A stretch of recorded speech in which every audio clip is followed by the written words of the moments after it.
Unmuted. This meeting of the City of Socorro Council is set to begin. Gentlemen, please remove your hats, and everyone, please silence all electronic equipment. No disruptive behavior or outbursts will be tolerated, and violators are subject to ejection and possible prosecution. La Junta del Concilio de la Ciudad de Socorro está por empezar. Caballeros, favor de quitarse las cachuchas, sombreros.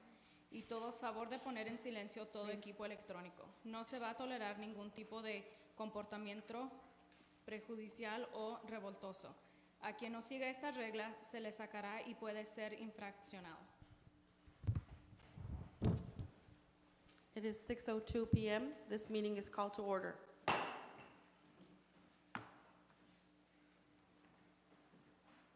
Item number 2, Pledge of Allegiance and a moment of silence led by the Campestre Elementary School students.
We'd like to say thank you to these students and honor them with a certificate.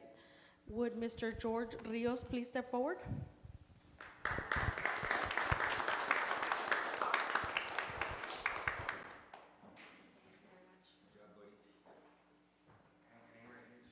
Yeah, so we can take pictures. Ms. Vianney Rios?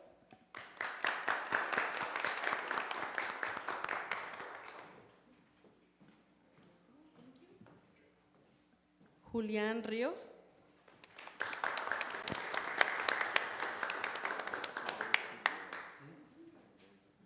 Vivian Ríos.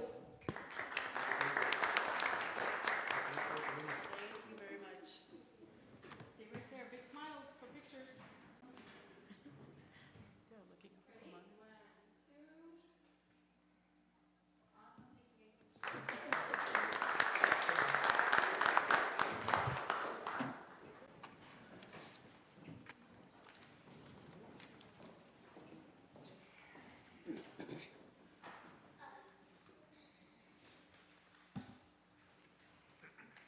Item number 3, establishment of quorum.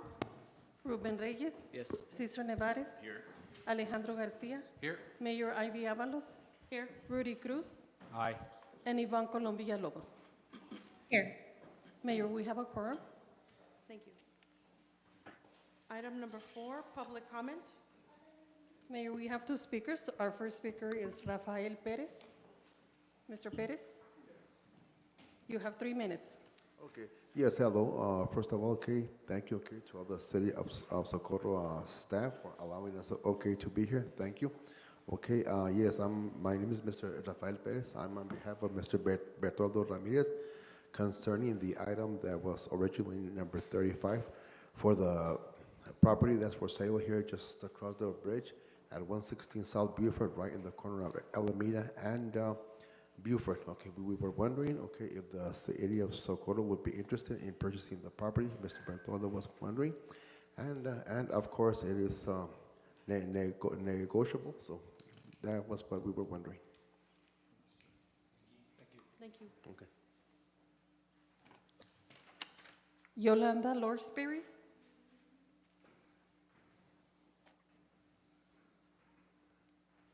Ma'am, you have 3 minutes.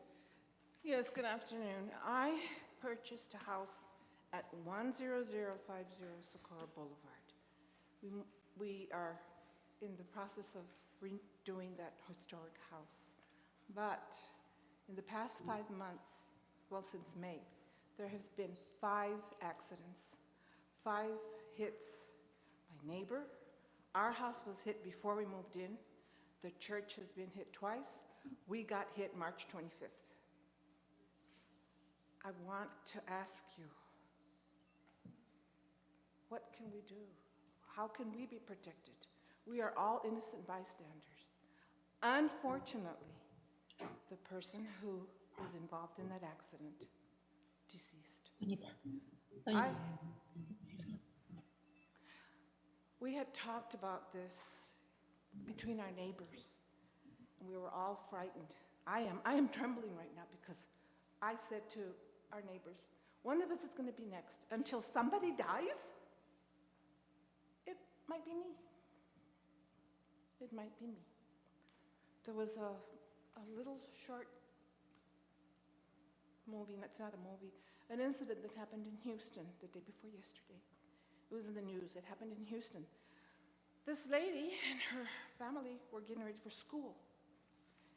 And a rage driver, road rage driver, or drunken driver, whatever he may be, you could see it. It came straight, because she had cameras. It came straight to her house, and her little baby boy had just left the bathroom. He had just left the bathroom. That's just what I'm asking. The casino has flashing lights. The casino. Haynes Boulevard is a little road, a real beautiful country road with a lot of curbs. Nobody goes there. Everybody has barriers. Can I have a barrier? Can I have lights? Can I have speed bumps? You know, it's I don't know what to ask for. You know, what can be done for us? Father was going to be in church, and he's in church right now doing Mass. He was going to be here, but he's doing Mass for Holy Thursday. Who's the other one that has flashers? Well, that's all. We did have a sign, a beautiful sign. My ancestors are buried in the cemetery there. And it's like, you know, I love this area. The house that I have is historical, and I just wish that we could preserve it. That's all. Ma'am, if I may, Yes, sir. what's your address again? 10050 Socorro Boulevard. Thank you. Mayor, those were all our speakers. Thank you. Mayor, may I make a comment? Go ahead, Mr. Cruz. Yeah, so I think that myself and the entire council feel passionate about the Mission Trail, and I think that as far as the city goes for protecting or posting barriers on that Texas highway, that's it's owned by TxDOT. I'm sorry, Mr. Cruz, let me interrupt. I don't think we're posted for that kind of discussion. Yeah, so it's a comment, Jim. It has Are to we be open for facts, comment? It's just factual. Yeah. Well, that is a factual statement. That is a TxDOT road, isn't it, Jim? Without being posted for deliberation on any particular subject, you're limited to making a factual statement, a statement of fact, or you can say that you're going to post an item on the agenda for discussion later. Okay, we can do that then. Well, I think we're on agreement. We'll post an agenda item at a future date to address the issues that we're seeing on the TxDOT road of Socorro Road.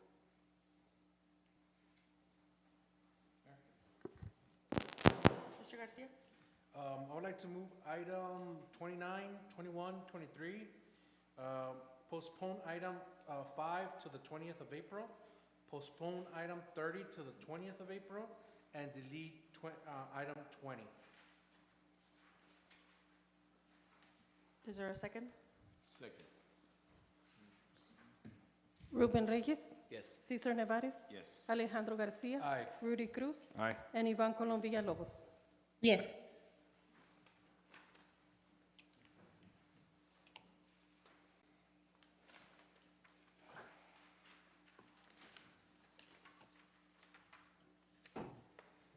Item number 29, presentation, discussion, and action authorizing the city manager to enter into a professional engineering service agreement with Trilogy Next Gen for the design, project, administration, and solution for the City of Socorro's Connected City Initiative. This is my item right here, right? Yes, would you like to introduce? Yeah, sure. What number is it again? Number 29. 29. 29. Let me scroll down here real quick.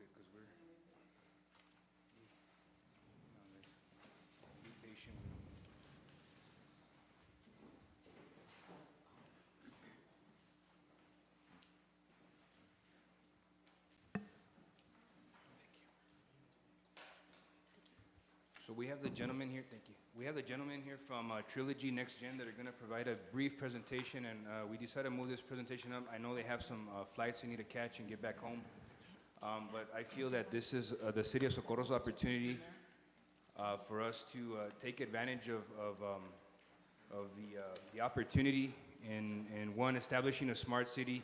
I think that there's millions of dollars in grant funding that is being made available, especially to a demographic such as ours here in the city of Socorro. We are underprivileged community here, and we lack several resources and infrastructure that other cities lack. So we're able to take advantage of the funding that's become available at this time. We need to jump on it rather quickly. I want you guys to also keep in mind that there is a $0 financial impact on this agenda item here. This is just for Trilogy Next Gen to come in and provide a feasibility study and conduct an analysis on our city to even see if it's feasible and something that the city desires to move forward with. And at this time, I'll hand the floor over to Trilogy Next Gen, and I'll allow for them to introduce themselves formally. Thank you, Representative Cruz.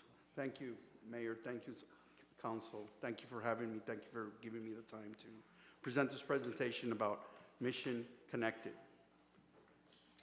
My name is Luis Manriquez. I've been in the telecommunications industry for more than 20 years. I have seen the industry go through a lot of changes. I'm here today to introduce you what a community broadband network is and what it can do for a city like the city of Socorro. We will look at the current broadband offerings, how will they match the city, and finally, we will highlight how Trilogy Next Gen can help you in this project if you choose to pursue it. The next slide.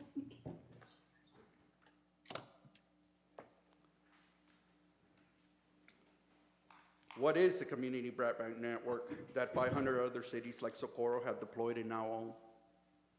In sum, it is the ability for a city to offer reliable and affordable broadband service to its residents. It is the ability to connect the whole community and to provide a revenue stream for the city. The outcome when a city chooses to enter in a community broadband network project is very simple and natural. Residents start seeing the benefits right away. Affordability and accessibility is addressed. It will address by offering broadband service like any other utility. Creates a more competitive environment by providing options to its residents, and keeps local schools engaged and at par with other schools across the state. We also see economic benefits. We believe the economic impact starts to really take shape for cities. Local business grows, and jobs are created in new areas that would come in with a connected community. Cities become more attractive to new residents, and new developments start emerging. The overall economic impact is felt. The quality of life is improved. The overall quality of life for a resident living in a city that has a community broadband network starts to take yet another transformation step.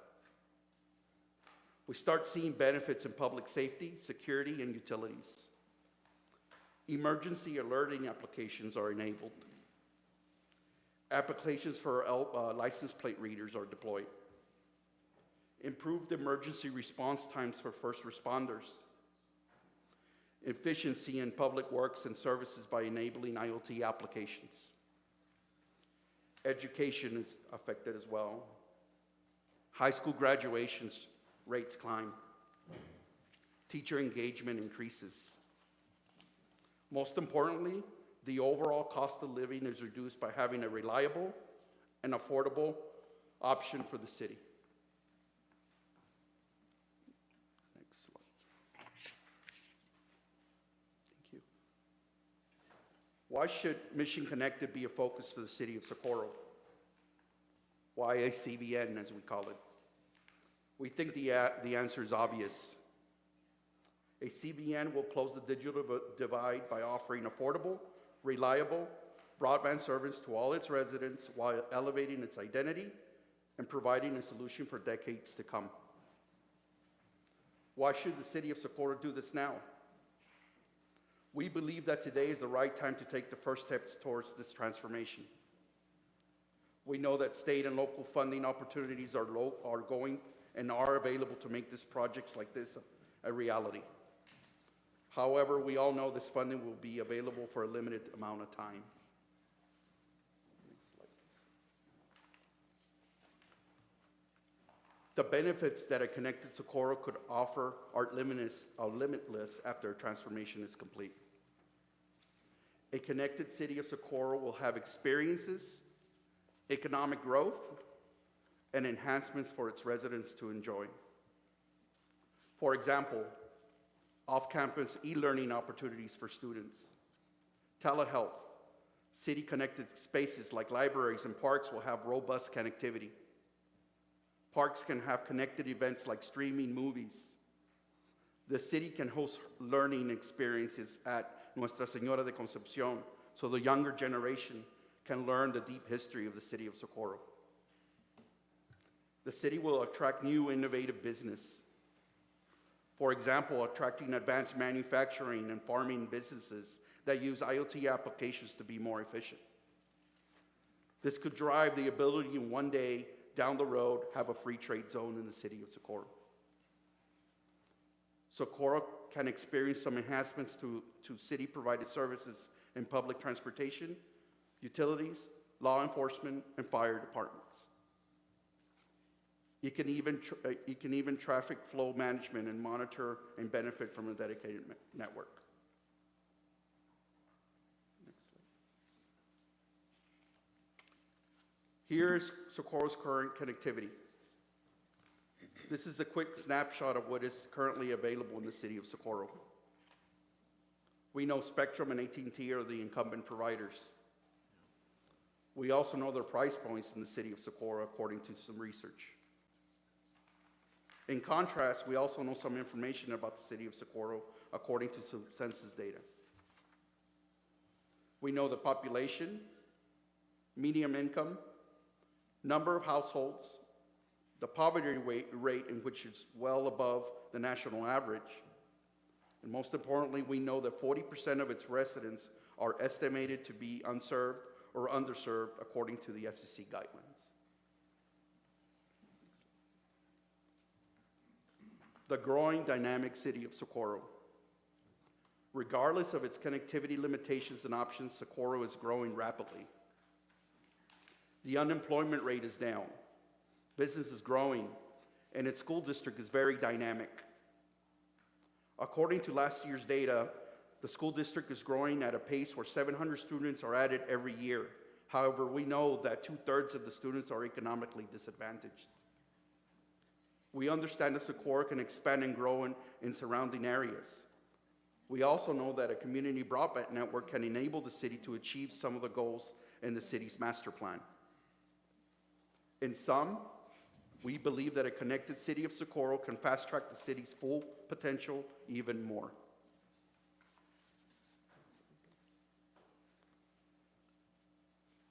Why Trilogy Next Gen?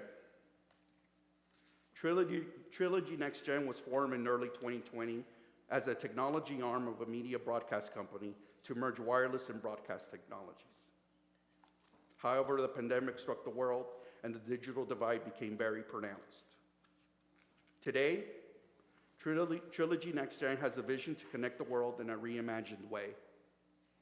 We take our wireless expertise, engineering capabilities, and the tools we have in our toolbox to create connectivity solutions for education, industry, and smart cities. In addition, we have the relationships in the ecosystem to maximize not only a solution, but to maximize budgets.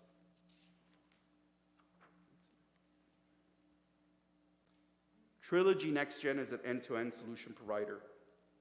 We will be a community's technology consultant, engineering network designer, construction deployment arm, and manage every aspect of a project to engage in a community broadband network deployment.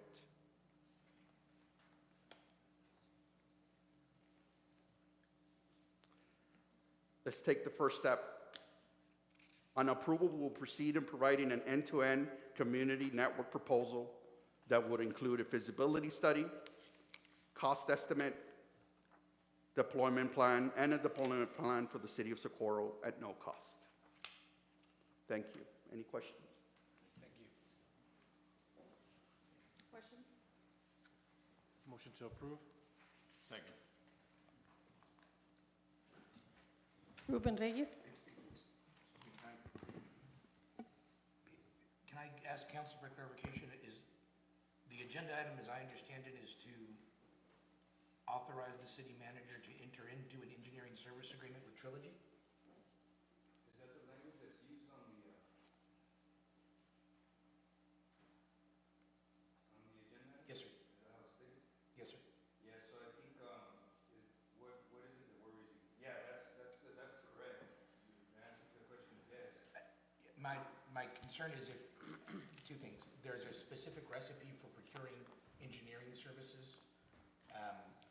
You have, the statute says, there's a part of the government code says you have to go out for an RFQ, you get responses, you evaluate them, and you select the most qualified firm or firms, and then you try to negotiate a price with them. I'm not sure, based upon what I heard, that this qualifies as only engineering services, although it sounds like part of it does. But my concern is that if it does, I think you would, if you're just approving the execution of the agreement, you're probably short-circuiting that, and we probably need to follow the government code procedure. If it's some other kind of services or proposal that the council wants to solicit, for instance, without a contract, just say, bring us a proposal, give us some ideas. I certainly think you can do that based on the current posting. So, let me ask you this, Jim. With the current posting, I think that Trilogy Next Gen just wants a formal yes from this council to enter into an agreement, is what they're stating or titling it as. But I think what it is really is a feasibility study at $0 right now. So what do you recommend we word this, or how would you like it to be worded? If you're talking about feasibility study, has a sort of a specific meaning under some cases. I wouldn't use that phrase. That just concerns me. I would say it sounds like the city is interested in a proposal from Trilogy. So give us some ideas for what you're thinking a system like this could look like. I think you can certainly ask your staff to procure proposals like that from Trilogy or other vendors. I think the way you're posted, you could certainly ask, you can approve now asking Trilogy for that kind of proposal, so long as you're not binding yourself to accept that proposal and proceed. Understood. Would Next Gen be open to that? Yes. Does that sit well with you all? Yes. Okay. Okay, so then the agenda item would need to read, A proposal. I would say the motion would be to invite Trilogy to submit a proposal for the kinds of services and infrastructure it described in its presentation. okay. I'd like to amend my proposal to invite Trilogy to Submit a proposal. submit a proposal for the city of Socorro. Second. Thank you. Ruben Reyes? Yes. Cesar Nevares? Yes. Alejandro Garcia? Aye. Rudy Cruz? Aye. And Ivan Colom Villalobos. yes, Thank you. Thank you. Thank you.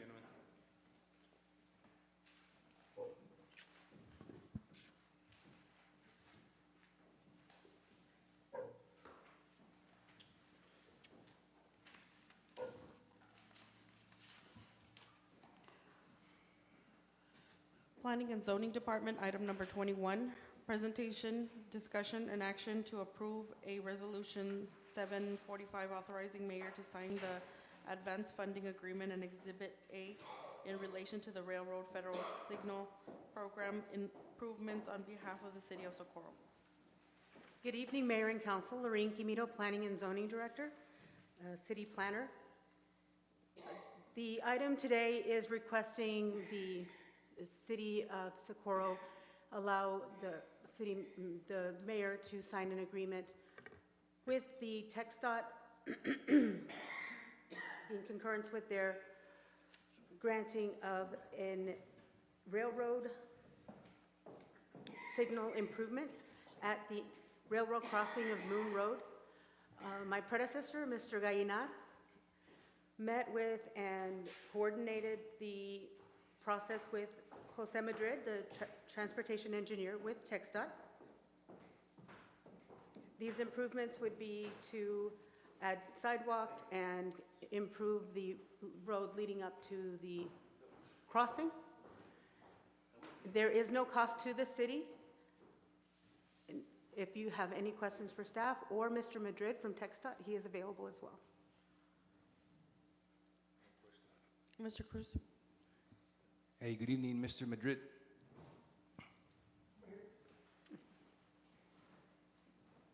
When can we get another free sidewalk there at all our railroad crossings? How do you guys, I guess, calculate or formulate and come up with, these are the areas that we can place a sidewalk? I saw it and I did the math. It's close to $20,000 worth of sidewalk that we're getting for free. Just want everyone to know that. So one of the things that happens for this program that we have, it's part of our Cat 8, which is safety funds. And basically, we looked at this particular railroad crossing. It's in conjunction with the railroad companies as well as TxDOT.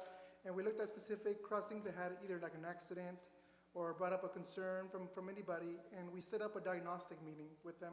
We all meet. We met with Socorro. We met with anybody that's part of the area. We go over ideas. And the first thing that stood out was a lack of sidewalk, pretty much meeting the requirements for the moment. Pretty much the current guidelines are to go around the gates and then provide a safe access to kind of not be in any obstructions. So that's how we kind of introduced these. And we had a field visit in 2019 for that particular crossing, and that's what was identified for the improvement. So if there's any other crashes that we see, we put those on the actual list to have diagnostic, and we schedule them, and we just gotta make sure that we hear it out. Thanks. Mr. Garcia? Thank you. This is in my district, so I'm very excited. How far along are the sidewalks, and how far are they getting out from the railroad tracks? How many feet? I think on some areas we try to tie into an existing sidewalk. Okay. Where we didn't see any, we cut off kind of at a reasonable termini for a new project to come in for you all to just connect to it. Really, this one exhibit that we're requesting for the signature is basically to allow the railroad to perform their work. Okay. Which is to put the planking. And then TxDOT's gonna let out a separate project to do the concrete work, which is all the sidewalk, and then the medians to prevent people from going around the gates. All right. So those are part of the improvements, part of this project. Excellent. Thank you. Any other questions? Motion to approve? Second. Ruben Reyes, Yes. Cesar Nevares, Yes. Alejandro Garcia, Aye. Rudy Cruz, Aye. and Ivan Colom Villalobos. yes,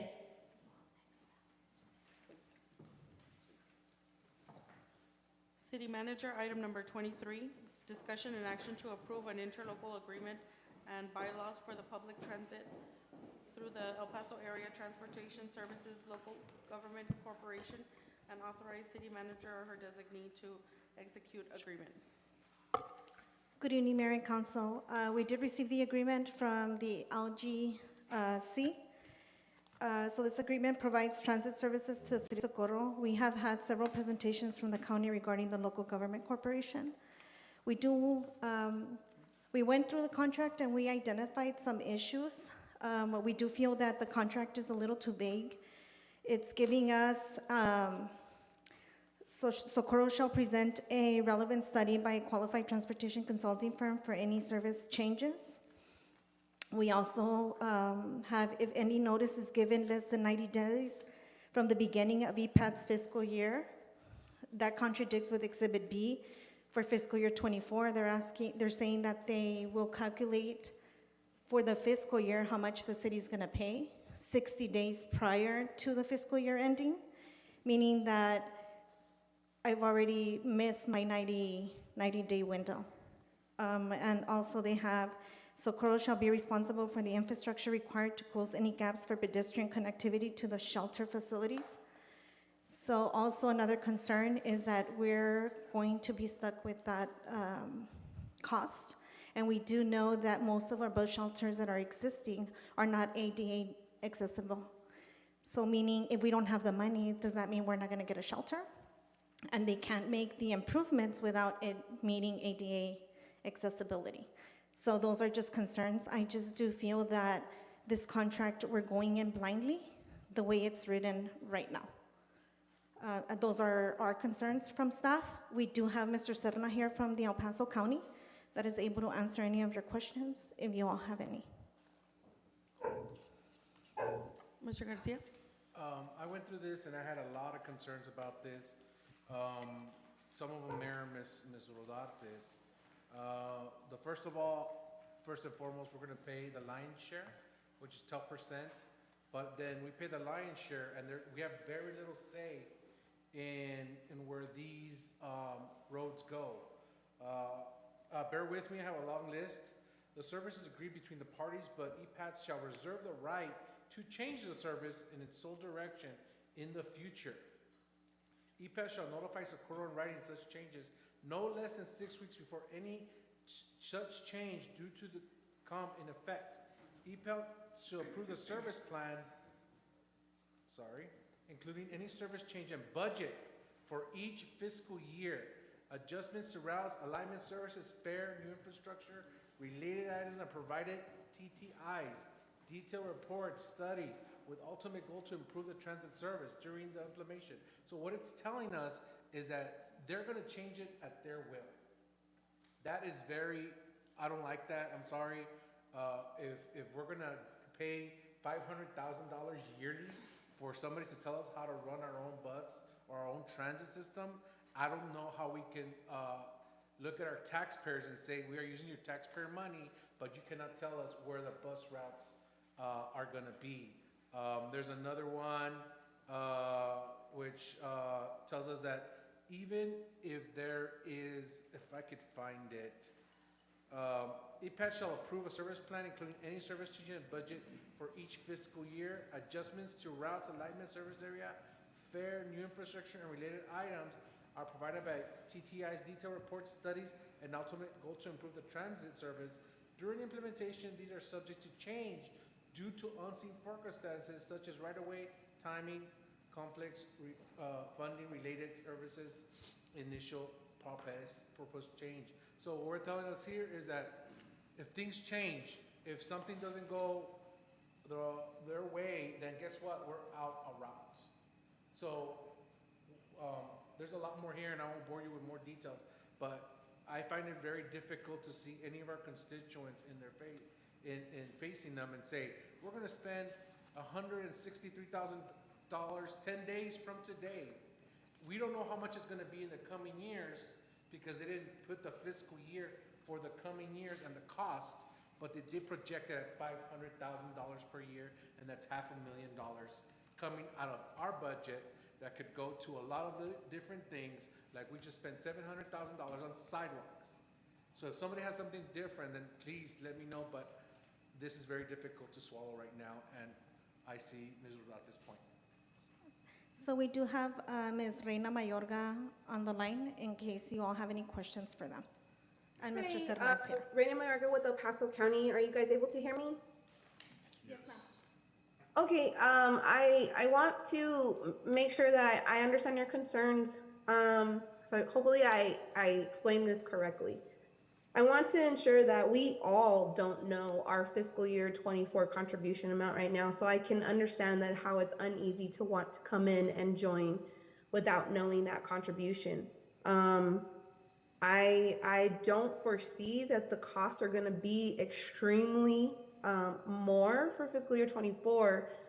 We're gathering there was a study tasked by TTI, and forgive me because I wasn't a part of the scope of work on the original study, which asked for fiscal year 23 and fiscal year 25 cost allocations, and I'm not sure why we skipped 24. We have a working funding methodology which was used to estimate, or to give you the not estimate, but to give you the contribution agreement for fiscal year 23 that you have now. However, because the scope of work in the project is past its date to be completed, TTI is focusing on that fiscal year 25 cost allocation. So what I was hoping would happen was we would get fiscal year 25 and we would know, in a sense, that the fiscal year 24 contribution would be in the middle from what fiscal year 23 is and fiscal year 25. Additionally, What I have going on right now for the county is I've asked for another task order, which is kind of going to be like an open task order for when we have questions with TTI based off of previous studies that we've had go on or any studies that we'll have from now through the end of next September. So it's kind of a way for us that when we have these additional questions or we have these additional meetings with them for previous studies or any studies that may come, we're able to, spend that time with them and then pay them for their time. So what I was hoping would happen would they would complete this task order with fiscal year 23 and 25, and then I could task them to do fiscal year 24 or to sit with us to use the tool that was created to come up with fiscal year 23 funds, so that in July's meeting we would come to the LGC to show fiscal year 24 contributions. I did respond to Mrs. I believe it's Loren, so I apologize if I did not say the name correctly.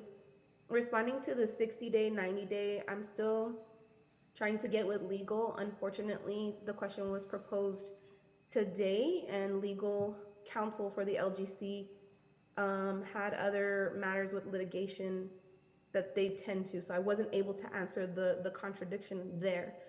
I also want to point out that when we say that things may change, so we're gonna come to the board and present fiscal year 24 service plan, and the service plan is what helps us estimate this cost contribution, right?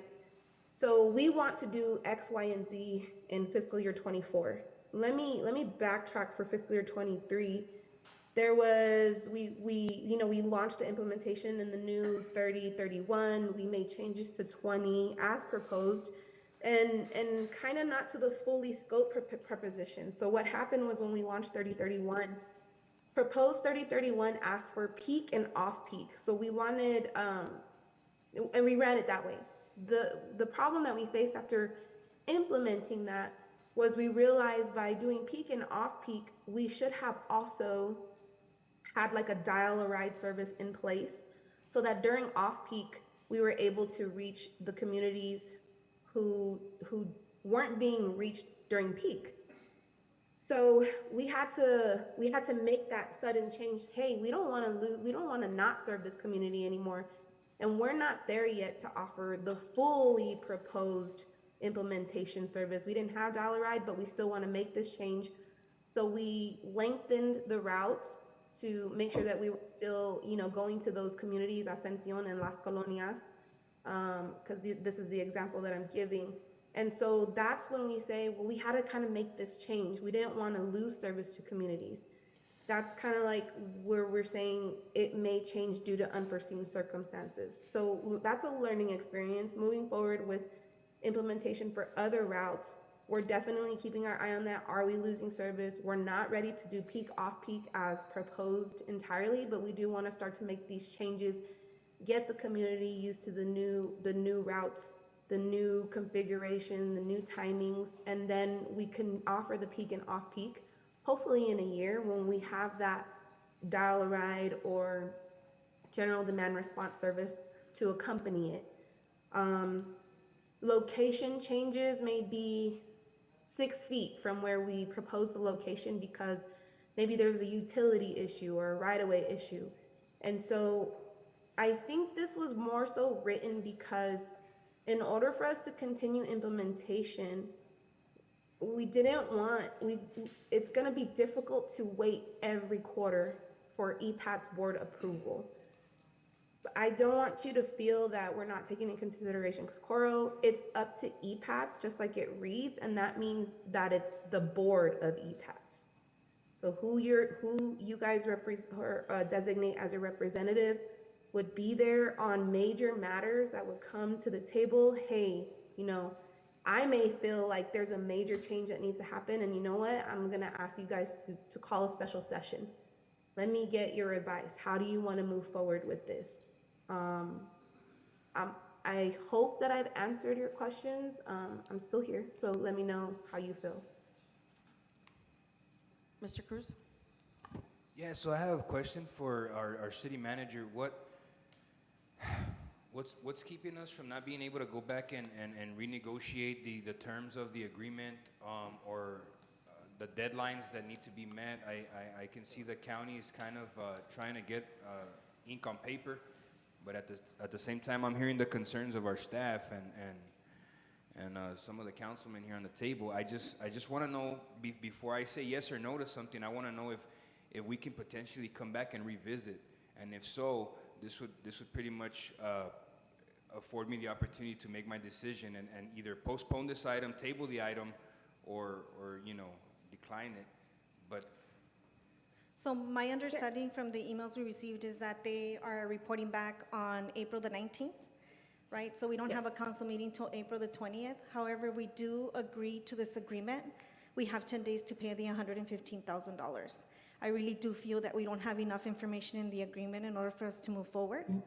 I think that we need more clarification, like even a formula that they're gonna be using in order for fiscal year 24, because we have budget workshops coming up for fiscal year 24, and we're pretty much going in blindly, just like we didn't budget for this fiscal year, the $115,000. can the county help us out and figure out a lot of those unknowns? I think that's kind of what's driving the decision right now is the unknowns, and that's what makes us. I do understand, trust me, it's not just you, it's been for us as well. Like, county didn't have numbers either. So the best I can say is that if you guys need more time, then it's just not the time to have Socorro come in, right? Like, I guess we wait till July, or maybe you guys come in fiscal year 24, which would be October's annual meeting. Either way, we're still very happy to communicate, to continue to collaborate, to have Socorro to come in. I am more than happy to share that Excel, but it's a very extensive Excel. I see Mr. Sedna kind of smiling because we've seen it. It's a lot of detail, but again, the Excel also takes into consideration what's the fiscal year 24 plan, and so that's still working, and I think that, like, the other members of EPATS and the county kind of know that right now, heading into this fiscal year 24. EPATS is new, so this is working still. Like, we're still getting the progress and getting these things in place since it's that new. What I would foresee in the years to come is, January, we're bringing the next fiscal year numbers, right? January would be, hey, this is what we're looking at. And then when April's meeting comes is when we're locking in that funding, because everybody does budget around March and April. So we do see the conundrum. We understand everyone's in the same boat, including the county. So the most I can do is just share that Excel, and hopefully try to run through it, and decipher it with you. But again, it's going to depend on what we're doing with fiscal year 24. And I can tell you now that with what we planned for fiscal year 23, all the proposed improvements have not been implemented. We did do 30, 31, 20. We had hoped to implement 4040X in March. We reviewed 4040X, and we felt that it wasn't the right choice to move forward with at this time without those other services like Dial-A-Ride or Flex in place. And so then we were like, okay, well, what's next? Maybe 10 and 11. And so we're at a point where we need to sit down and look at 10 and 11 and not make the same kind of mistakes I would call our learning mistakes from 30, 31, and 20.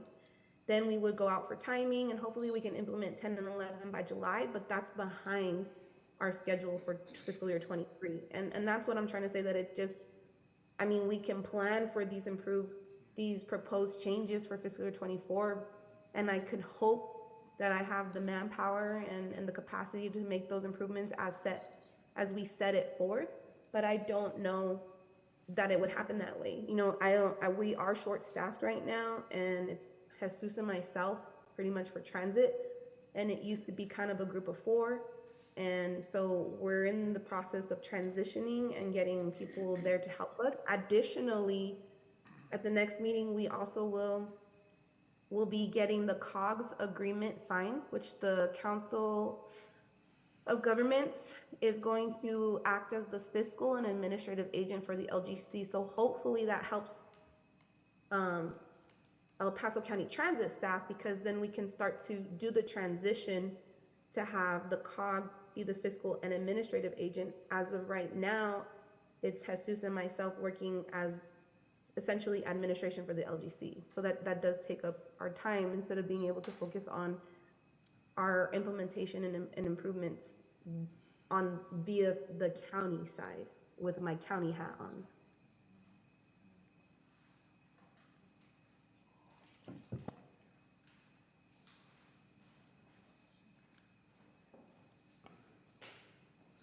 Hi, Javier Paz, Senior Policy Advisor for Commissioner Holguin. We apologize for the back and forth on this and hope that we can come to a conclusion. Commissioner Holguin's asking if you can give us time, table this, so that we can get the correct and fair outcome that we would all like and meet all your concerns. And so that's the ask, if we can have a little bit more time and table this motion, table this item. Please, thank you. Mr. Garcia? So, and with all due respect to everybody here, I hear a lot of I hear hoped, we are not ready, we're 1 year away, it's up to EPACT, hope to have more manpower, short staff. That's what I'm hearing now. And when that happens and we're saying, you know, we represent our taxpayers and we're like, we're hoping, we're short staffed. We understand that. But when you're paying 12% of what everybody's gonna pay, I think I need more than that. And with all due respect, public transportation is very dear to me. So those are the things that we need to make sure that we come back with, because I hope, my constituents don't want I hope. My constituents, what are we gonna get and how we're gonna get it. And one last thing before I get off my soapbox.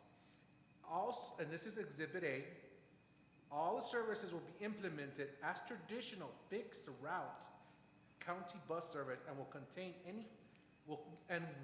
not contain any flexible route services, general public demand response service, or Americans with Disabilities Act paratransit service. That's just a slap in the face for a special education teacher that we are celebrating Autism Month.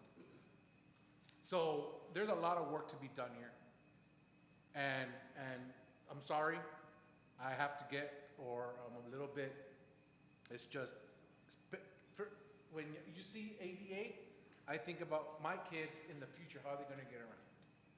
I 100% agree. I just want to allude to that because our services right now are a flag down system. I'm not sure if you're aware. Except for Route 50 in Socorro, which was before my time, it was actually made as it has stops on that road and whatnot, but the rest of the system runs as a flag down where anyone on the wanting to ride the route can flag down the bus on the side of the road, and so long as there's a safe area for the bus to pull over, they could pick up that passenger and continue on the route. So with this being flag down system, we're not at a fixed route system, considered a fixed route, but it bothers me as well. So right now, we are in contact to add those ADA compliant paratransit services, and I'm looking to get those services started calendar year January 1, 2024. I know maybe that's not as soon as you'd like, but when I came into this transit system, it's heavily outdated. I've been doing my best to update it with buses, offering Wi-Fi on the buses coming in the next couple of months, making these studies so that I can justify the need and change and to try to close service gaps that were identified. And additionally, like I said, I'm working on adding this paratransit because I don't agree as well. I believe we need it. So you can take that how you'd like, but it's working, and I'm going to get it done to start January 1, 2024. Thank you, Ms. Mayorga, but it's just as a city councilman representative for my district, you guys did come to asking for $163,000 10 days from now. That's the bottom line. Everybody has their the thing was contribution that amount. we're not getting a lot back for that. We're getting maybe a year away from now, or a year and a half away from now. So that's just my argument, and we can go back and forth till we're blue in the face, but we're not ready, and it seems the county isn't ready as well. I mean, we are ready. I just understand your concerns, and I'm trying to make it a point that if we say we're gonna implement a change in November and I can't do it till January, then that changes the cost, because it's not gonna start in January. It wouldn't start in November, it would start in January. It would be less of a cost because the service isn't there yet. It could be more if I have to extend the route and we didn't plan for the route extension. So those are the things that I was talking about. We're going to make improvements in the implementation. It's just, will I be making it at exactly the right time? And then when we make those, what are the changes we might not foresee that we need to make after we make the change? Like, we did implement 3031, and then we still had to change it 2 months later so that we made those improvements so that we weren't losing communities. Ms. Mayorga? Hi, this is Javier with Commissioner Houdin's office. We thank you for your time and work on everything. At the moment, if the council affords us the opportunity to table this and take it back to the county, Commissioner Holguin will personally take this and fix it to what's fair and what your needs are, and then take that to the LGC to make sure that it's a good agreement for all parties and to meet your concerns. So with that, I think we're the county's, Mr. Mayorga, I think I make a motion to table. Second. Mayor, I would suggest the motion should be to postpone and to identify the date of the meeting to which you're postponing it. Oh, wow. Is there a certain date that we should be looking at till next meeting, or? Legally, no, it's probably an operational question for the city manager or for the folks in the county. Mr. Cruz? Well, I wouldn't pick the 20th, that's our next meeting, I'd pick the one after. May is gonna be very difficult, so I'm hoping for maybe first meeting in June. Is that okay with everybody? Yes.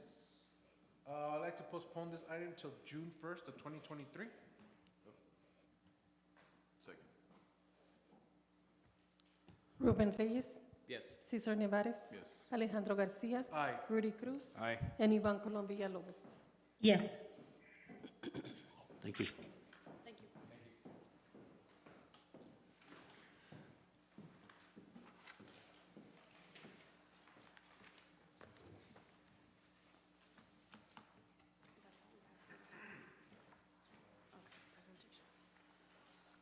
Moving on, presentation, item number 6, presentation by Project Amistad regarding WETEP West Texas El Paso Regional Transportation Coordination Committee.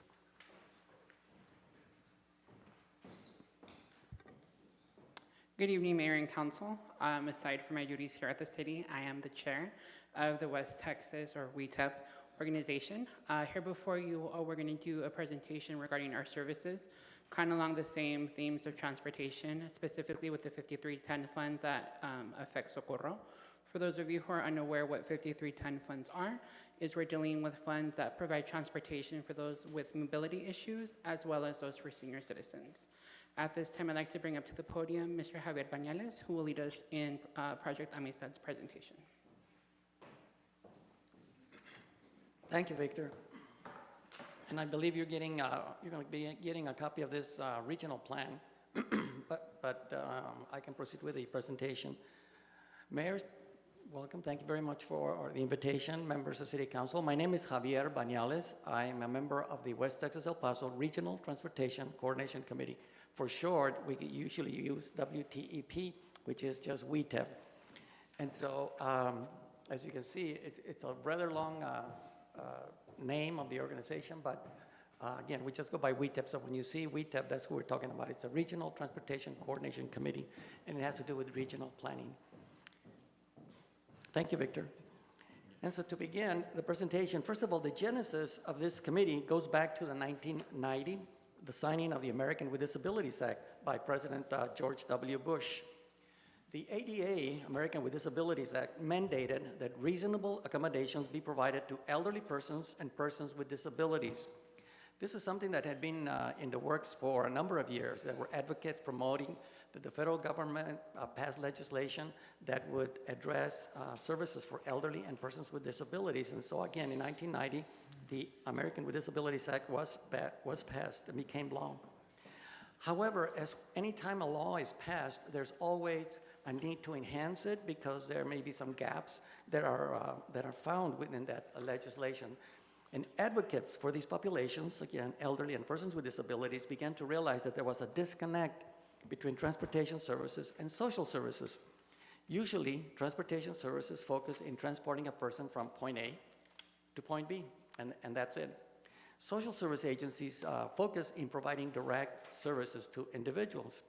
And so again, the advocates for aging and disability services were interested in going one step further. And so they advocated that there needed to be a coordination of transportation and social services.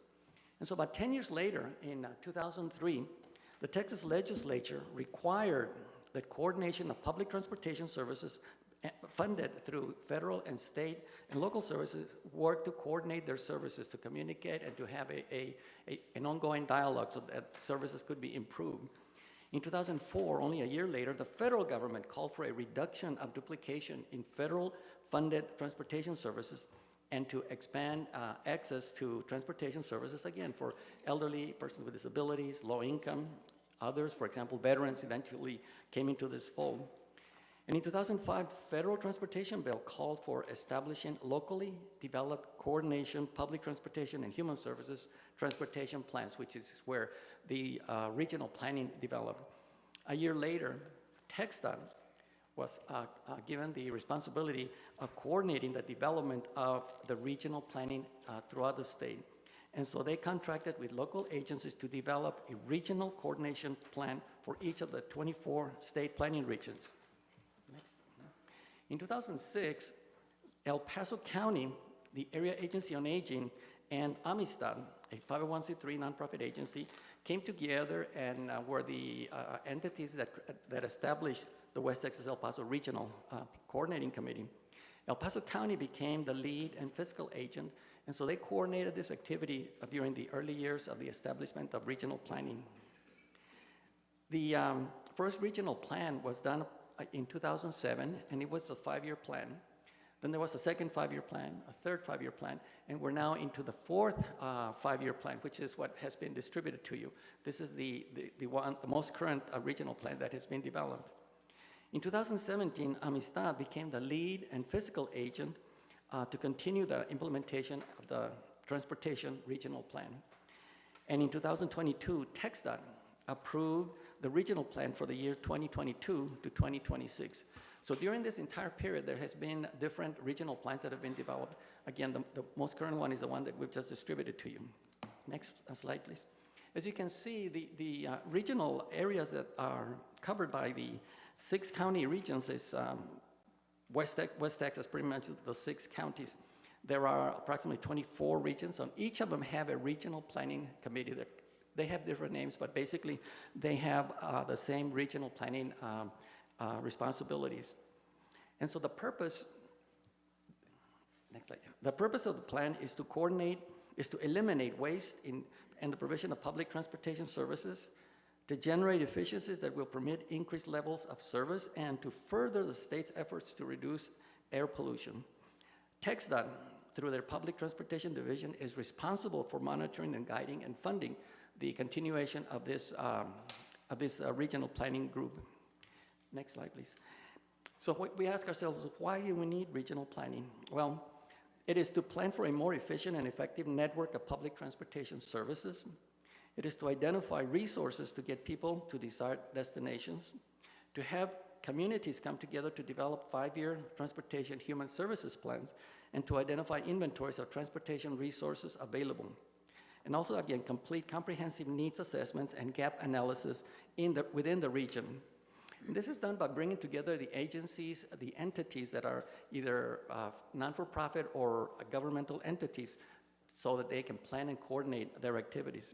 And as you can see, the mission is to collaborate between transportation providers and health and human service organizations so that persons served can experience an improved quality of life.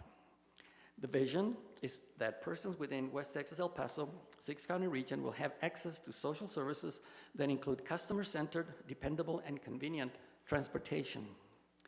And so we get into the implementation of the regional plan. We have 6 goals that have been established for us for this year. And the first goal is to simply implement the plan. And there's a whole series of operating objectives that fall under each of the goals as to how we're going to be implementing the plan. The second goal is to promote collaboration, resulting in continued and improved services to persons that are served. In in this particular goal, there are operating objectives that address one of the important features of the regional plan, and that is that this entity, the Regional Planning Group, WETEP, previews funding requests that are being sent by agencies or governmental entities within the region, such as the city of Socorro, for funding for 5310, as Victor mentioned. Because whenever there's a request for funding, it goes through this regional group. This regional group, what we do is we review them, we provide feedback, and we look at it to make sure that the goals of that particular project that is being requested for funding falls within the parameters of the regional plan. And so that's an important element that is provided by this regional planning group. The next set of goals include filling gaps in services. Gaps in services that are identified through surveys that are conducted at various times, and as part of the completion of the regional plan. Goal 4 is to maintain broad public knowledge and transit and social services throughout the 6-county region. And this is important because it is important to share information with the public, and we do this through presentations such as these, and also through community events that are held by the different entities, the different member organizations. And the 5th goal is to promote efforts to maximize technical assistance and training to member agencies. That's done so that whether it's cities or counties or nonprofit organization can implement their services, their delivery of services as best as possible through, again, collaboration, communication, and joint training activities. The plan has 5 goals and approximately 28 objectives. In one of the chapters in here, you'll see all 28 objectives. They're outlined along with a time frame as to when they're going to be completed. The next slide. The contents of the regional plan, as you can see, empirical data, that's a type which would be data. Empirical data from various sources is included in Chapter 1. This is important because this is where we draw information from the county, from the state, from the Council of Governments, and all of the information that they have provided or the research that they have done is pulled together, and from it we take the major elements of those reports in implementing the content of the plan. Surveys were done by surveying clients and service providers. Those surveys appear in the appendix of the plan, and the surveys included individuals from throughout the county, from the city, through the county rural transit, through San Metro, through Amistad and other agencies that provide transportation services. Input from policymakers. In fact, we had about 16 policymakers from throughout the region that provided feedback.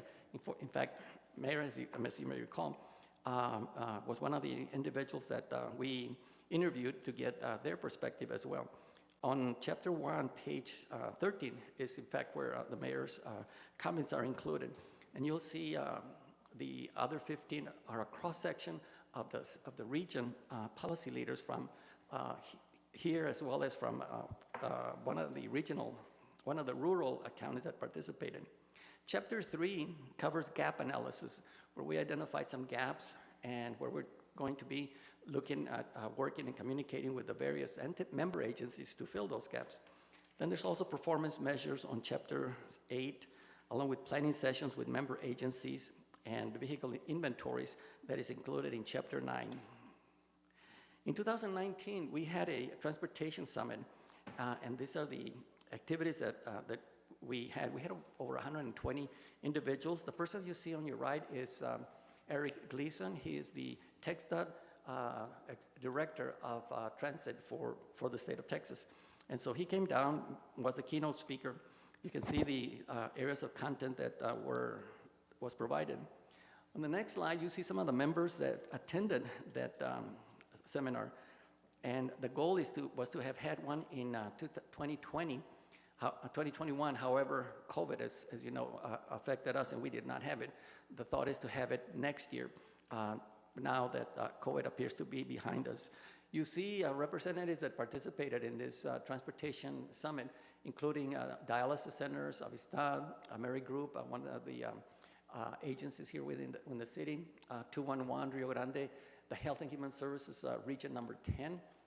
And on the next slide, you'll see, of course, our own City of Socorro participated, along with the Amistad again, City of El Paso, Sun Metro, Big Bend Community Action. They serve the rural areas, and the County of El Paso. Amistad was also facilitating this particular panel. So during that day, we had, as I said, about 120 attendees representing about 35 to 40 organizations, and this was part of the review of the regional plan that we were completing, because this is 2019, and it was a prelude to the work that we were going to be doing as we developed the new 5-year plan that began in 2022 to 2026. Next slide. These are some of the member agencies and affiliates. It's a partial list because it changes. Sometimes we get a new agency that joins us, and sometimes an agency decides to drop out.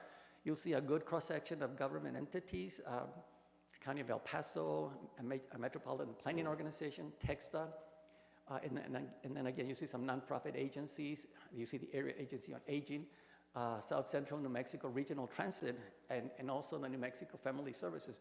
2 New Mexico entities participating in this because, as you know, in parts of the county, we abut with Southern Daña Ana County, and of course in Sunland Park, as well as in Chaparral, a lot of the individuals there use public services in El Paso County. And so there's a need for us to communicate with them and for them to be part of the discussion regarding issues in transportation and social services. This is just, again, a partial overview of the entities that participate. I believe you see your logo there as well. Excellent. This is the 2022 officers of the steering committee. Of course, our chair, Mr. Victor Reta. I believe Victor's been a member for about 10 years, más o menos, about 10 years, and is the chairperson. This is his 2nd year as chairperson. The representative from the Area Agency on Aging is the vice chair. The secretary is Tita Nunez, who is with Big Bend Community Action.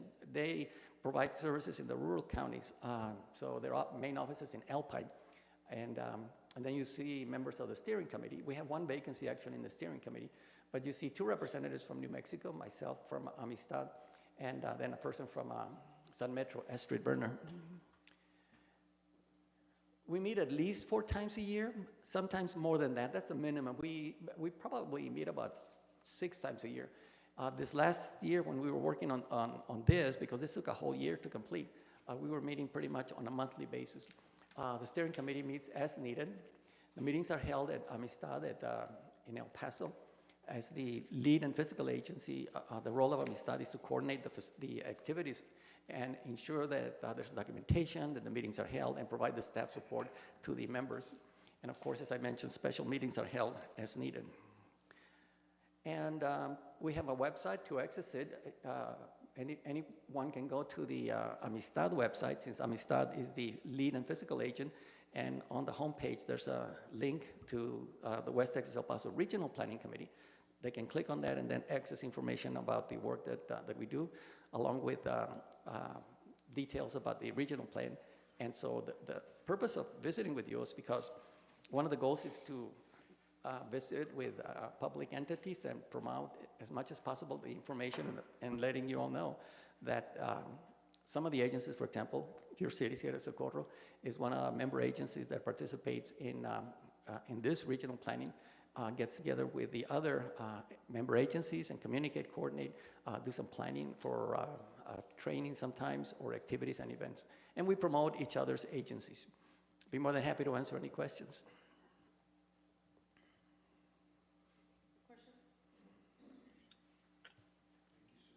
Thank you very much. Thank you very much, Mayor.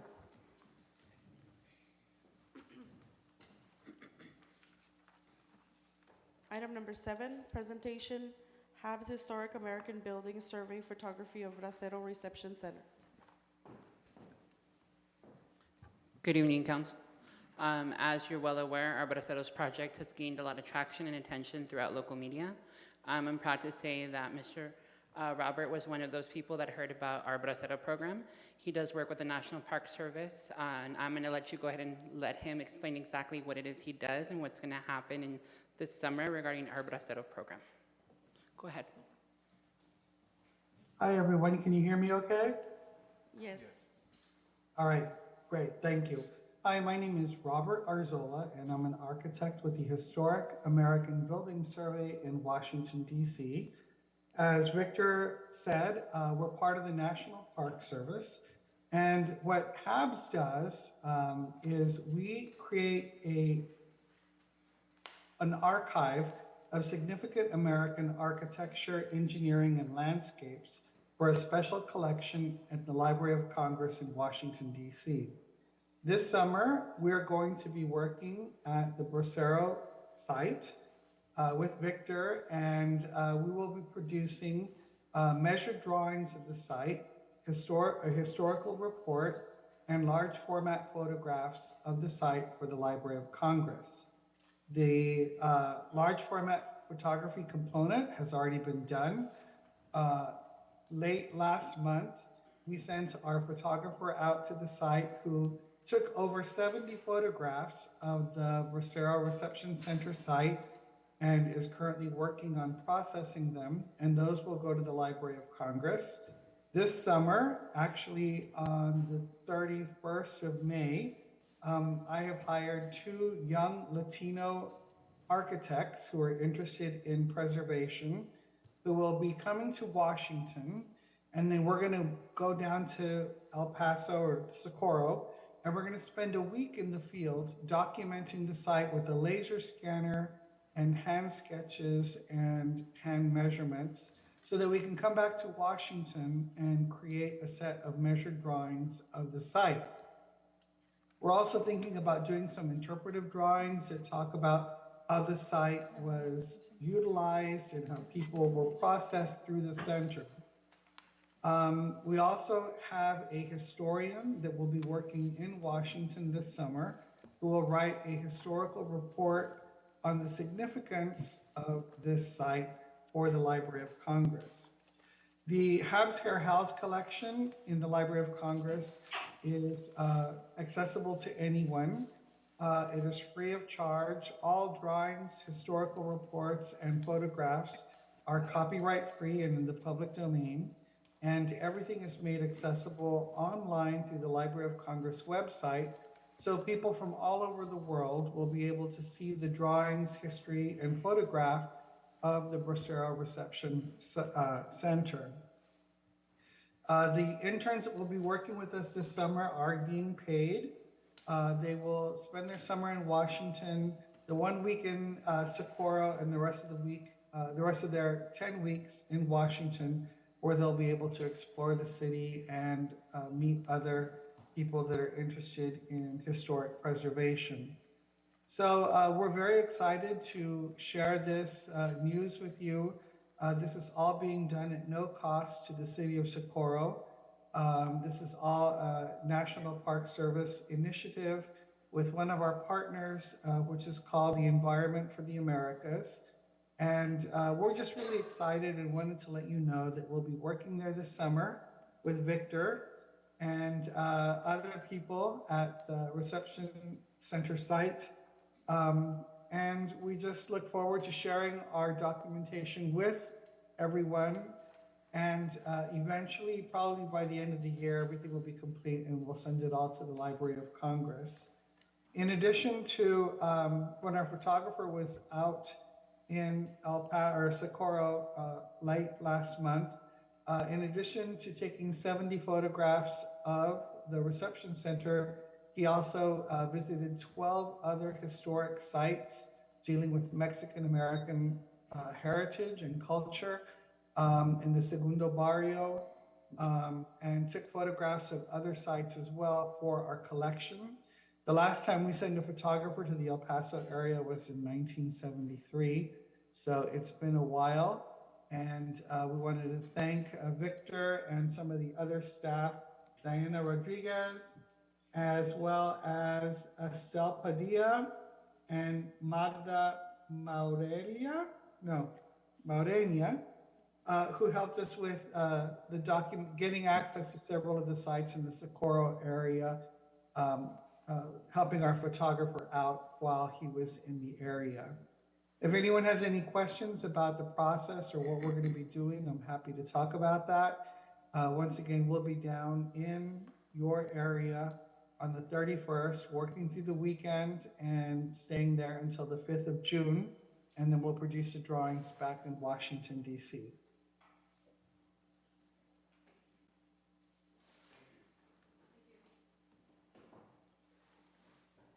Thank you for your time. If you have any questions, Victor knows how to get a hold of me. Thank you. Thank you.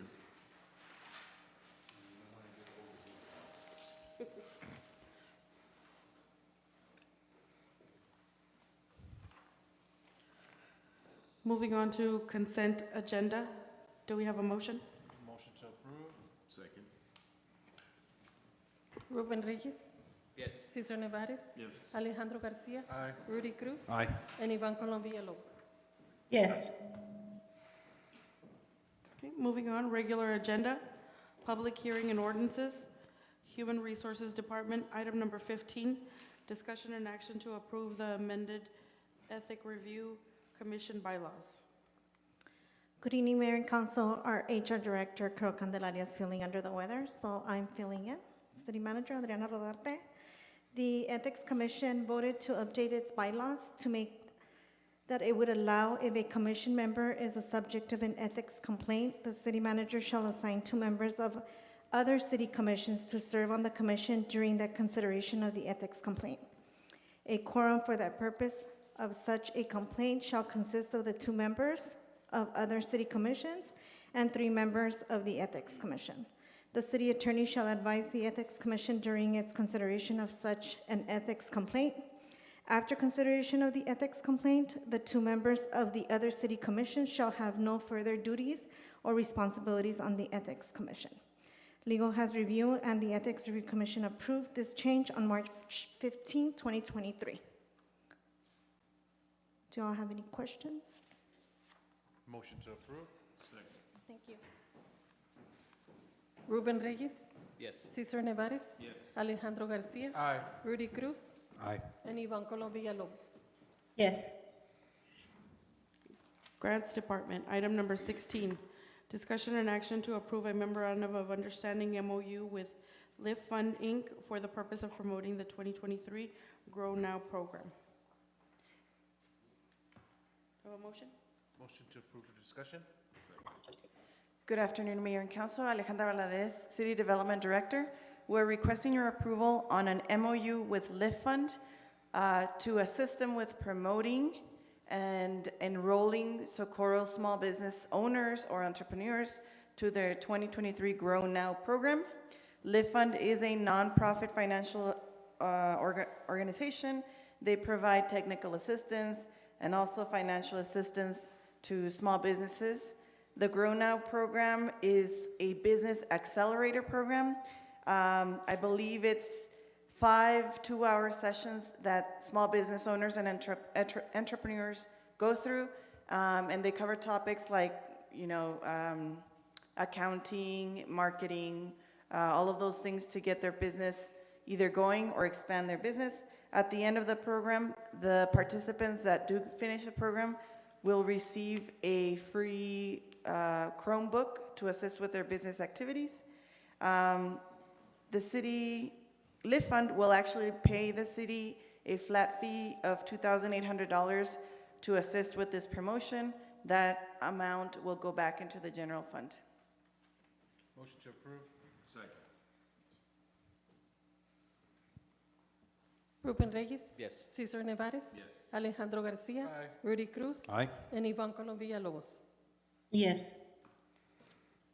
Item number 17, discussion and action to ratify letters of support provided for FY24 Community Project Funding Federal Appropriations Program projects. Motion to approve. Second. Good afternoon, Mayor and Council.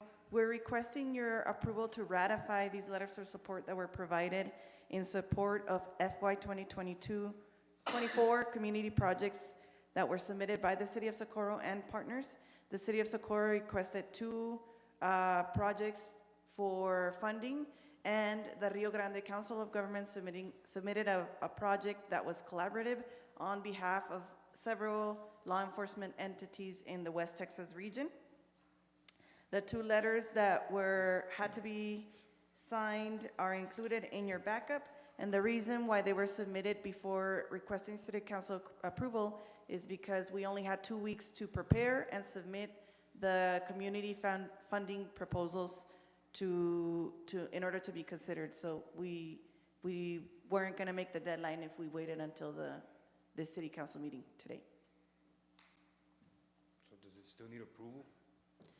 To ratify the letter of support, yes. We can always take it back. Yeah. And just additional information, there was no match required for these projects. Motion to approve. We already had a motion. We have a Well, motion. All right. Ruben Reyes. Yes. Cesar Nevares. Yes. Alejandro Garcia. Aye. Rudy Cruz. Aye. And Ivan Colom Villalobos. Yes. Item number 18, discussion and action to approve a letter of support for El Paso's electric grant application for the Far East Valley 69 kV to 100, or is it kilovolts? Kilovolts. 115 kilovolts upgrade project. Motion to approve. Second. Good afternoon, Mayor and Council. This is another letter of support that was requested from El Paso Electric. They did submit a grant application to the Department of Energy in order to upgrade one of their transmission lines in the far east side that serves a community in the East El Paso County area. If funded, this project will increase electrical load capacity to the east side, which will benefit Socorro development in terms of residential and also commercial activities in the area. In addition, they are also providing the City of Socorro access to their economic development web-based databases as part of this project. So the City of Socorro will be able to now look at these databases and put together proposals to bring high-paying jobs to the area as part of our marketing packets. Ruben Reyes. Yes. Cesar Nevares. Yes. Alejandro Garcia. Aye. Rudy Cruz. Aye. And Ivan Colom Villalobos. Yes. Thank you. Recreation Center, item number 19, discussion and action to approve a memorandum of understanding with the Isleta del Sur Pueblo Department of Economic Development for the TIGUA Next Generation Program. Motion to approve. Second. Good evening, Mayor and Council. Before you is an MOU on the table, which was already previously conducted with us.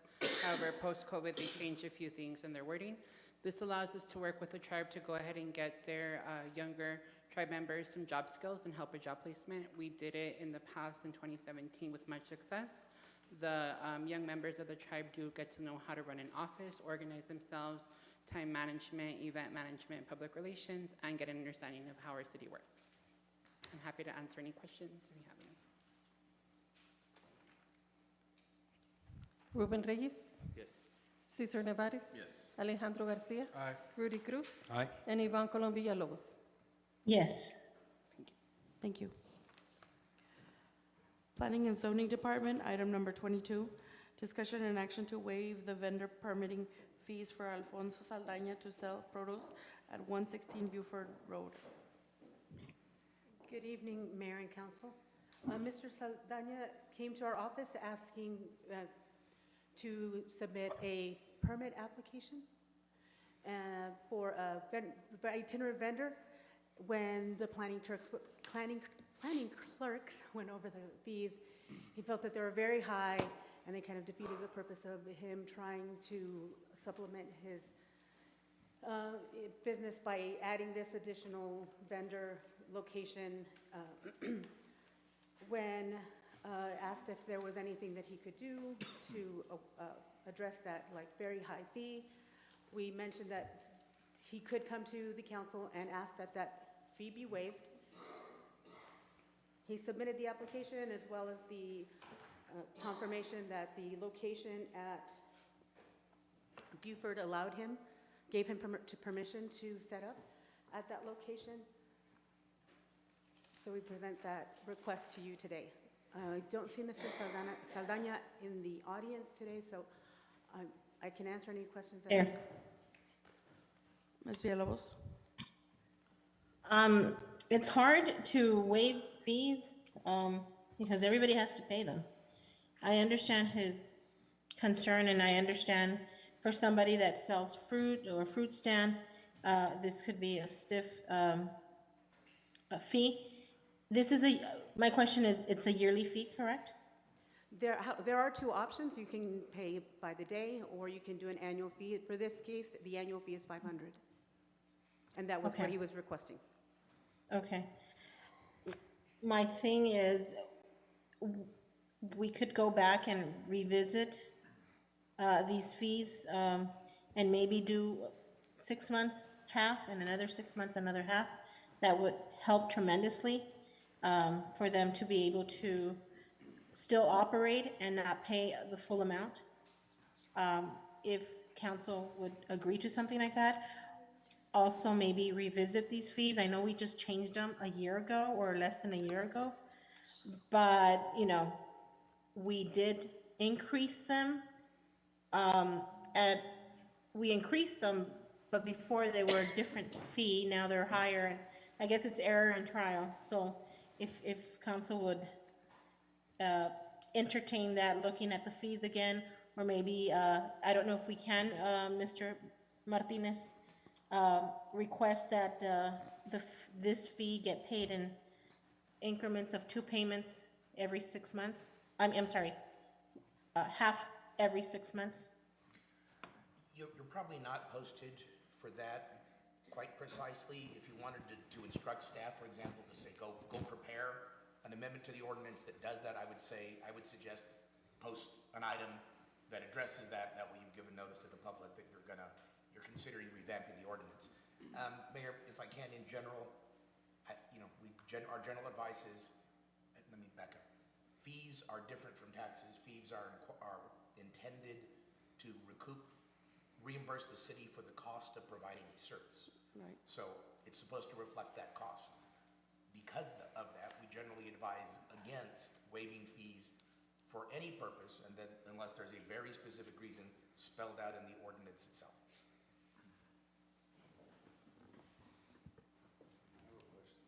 Mr. Cruz? My question's for council. Have we waived any fees this year or in the past? I went back to look for an example. I know you didn't ask me, but the only example that I saw in the agendas was one fee waived for a parade at the request of Socorro High School. So there have been waived fees. One that I saw in the Okay, research that I did. and my second question is, did this resident specify between what dates he's wanting to sell his fruit? Because at the end of the day, I mean, I feel that we open up the floodgates, and when you do waive these types of fees, I get it, $25 a day is a lot for him to sell his produce on the side of the road, but I also understand that it does open up the doors for other vendors wanting to do so, and throughout the city, because we see them all the time. We drive through the city and we see food vendors pop up from one day to the next, and then they'll move to a different location. But did he specify or give you an idea as to how many days he wanted to sell, or from when to when? No. Okay. All right. Well, is there a motion? No? Any other questions, comments? Mr. Reyes? I got a comment. The only thing is, like Mr. Cruz said, we're gonna waive this fee, and then somebody else is gonna come and they're gonna say, well, you did it for him. You wanna do it for me too? Right. And it's kind of like, just for certain people, we waive it for everybody. And it's a little bit different, the school district, because it's the school. That's comment. Mr. Nevares? But we have been waiving fees, whether it be, We've only waived, as Ms. Quimito mentioned, we've only waived one fee They went for back. Socorro High School, and I believe we do that on a yearly basis for Well, I homecoming. just looked over the past year for an example for me to base my report on, and the only example I found, and it's not exactly related to this was the Right, school for a different type of event. Yes, so I know that we've waived fees in the past, like for kermes, for church, for school parades, things of that nature, but I also know that we changed the ordinance for us not to be coming back. There was like a resolution. However, this is a vendor, right? So any person that is wanting to sell, if we waive the fee for him, we pretty much are saying we can waive it for everyone else that comes through our. Mayor, Yes, yeah, Mr. the city Martinez. manager is correct. This issue has come up from time to time in the past, and several years ago now, I think, we revisited it because we were concerned about periodic waivers, and sometimes they were granted, sometimes they weren't. So for some events, my memory is we revised the ordinance for event permits, like parades or kermes or something like that. And my memory is, off the top of my head, the exception is we can waive it if the council finds that it serves a public purpose.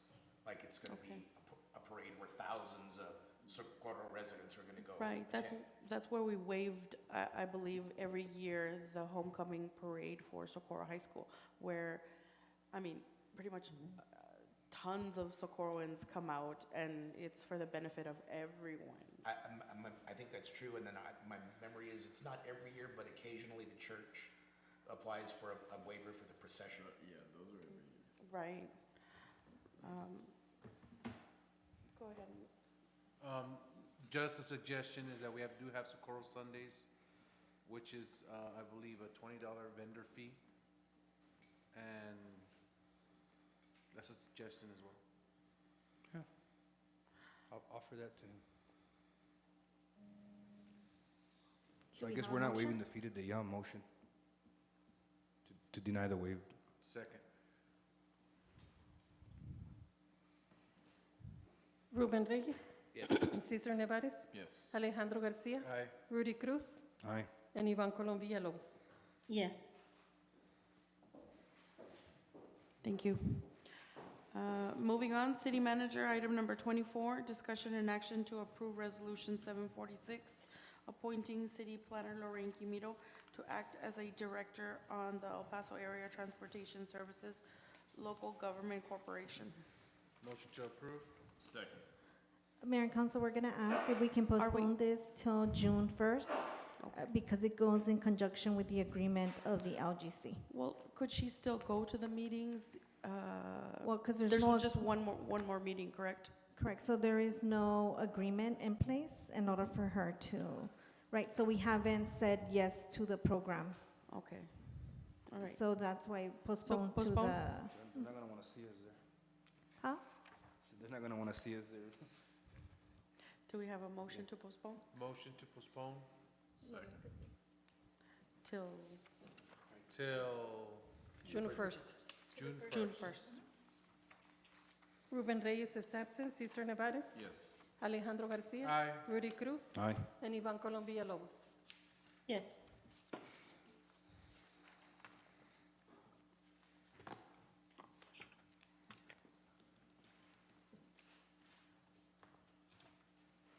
Moving on, Mayor and Council, item number 25, discussion and action to direct staff in creating an amendment to section 46-379 and provide standards on smoke shops and tobacco stores near public schools. Motion to approve for discussion? Second. Some constituents came to me with this item. They were concerned about students having access to, say, vape, which there's a lot of students who they mentioned they saw at school with some vape pens.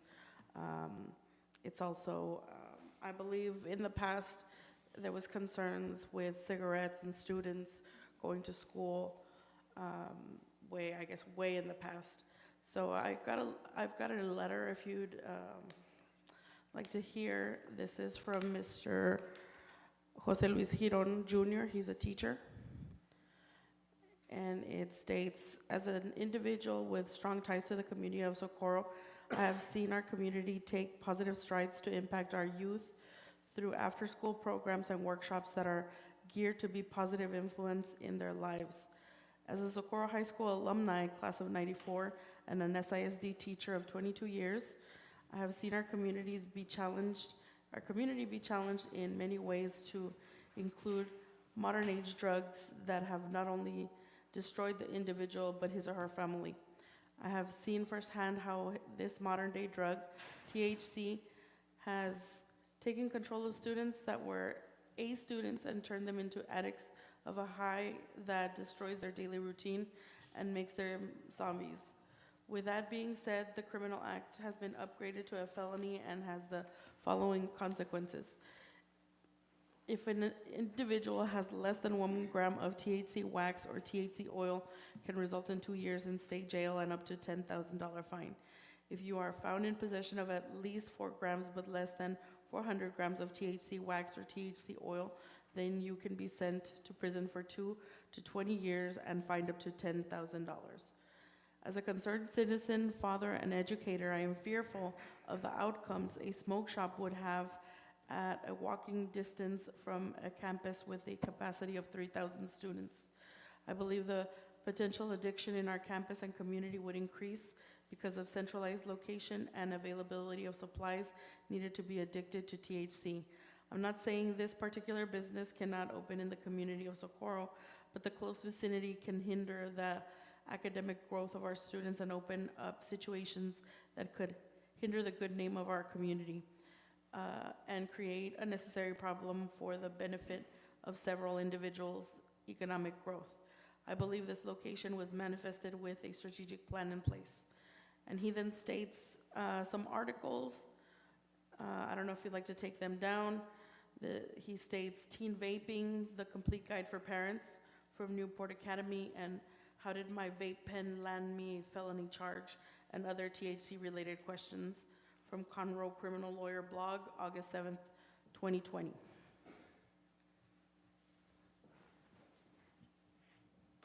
Any questions on this item? Or any comments? I have a question. I'm sorry, go ahead, Andy. Okay. So can I, how familiar, Ms. Guimino, are you with the current, or Chief? Chief, now that you decided to stand up and walk towards the podium, I figured I'd ask you. I know that the state of Texas and the school district already have guidelines in place, but I think it's a fantastic agenda item that you bring today, Mayor. But in order for it to be strong, how strong is it going to be? Because I believe there's 2 high schools, 3 middle schools, and 4 elementary schools within the city of Socorro. Now, how strong will our efforts be if the city of El Paso and the county doesn't jump on board with our efforts, because the Socorro Independent School District also leaks out into those areas? Now, I don't know if the officials over on that side have been, this concern's been brought up, but I know that for a fact that there are already businesses that are already existent. Walmart, Family Dollar, the gas station, a new vape shop just opened up next to the Walmart where the old T-Mobile used to be. They're already existent, so this would not hinder those businesses right now. But I also firmly believe that we should also consider the amount of advertisement that this city allows to take place within our city limits, as far as the advertisement of tobacco and vaping and stuff like that. If I pass by a window at a gas station, they have these big advertisements, and I'm gonna tell you what, the sales of those products or the store is mandated by the vendor to provide a certain percentage of advertisement space and make these readily available and easily seen. So if you guys walk into a store, you'll see that that's one of the first items that you'll see when you enter. So I think as a city, we need to further our efforts and also maybe look at that. But Chief, take it away. Wow. Thank you. David Burton, Chief of Police, City of Socorro. So first of all, where does THC come from? As far as a lot of our product here that's in El Paso, and the honest answer is the New Mexico area, because it's legal to buy there and it's transported across. The other consideration I would give to this, though, would be what do you do with supermarkets and other places that are already selling tobacco? And vape oils. Because if you start taking action based on proximity of a smoke shop next to a school, then do you have to take action on proximity of a supermarket next to a school that is also selling the same product? There is already there are already guidelines out there within 1,000 feet of a church or a school as far as advertising is concerned. That's TABC. And there's also where it can be placed within the store as far as ease of access. And that's specifically to stop the under 21s from trying to come in and take something or purchase something without the owner of the business taking note. Have we had arrests here in the city of Socorro with kids with, juveniles with vapes? Yes. With THC oils and concentrations? Absolutely. We have had that. As a matter of fact, it was up for discussion yesterday. So El Paso is going to start a new juvenile justice advisory board. The THC arrests were up on the data for yesterday as far as what the rate looks like here in El Paso. Do we have a problem in the area? Yeah, we do. It goes along. Some of that goes along with some of the violence that we've been seeing because they're dealing it. So your question as far as is El Paso going to address this? They are on a regional level because I happen to be the chairperson now of that new board. So we are going to address that. Yeah.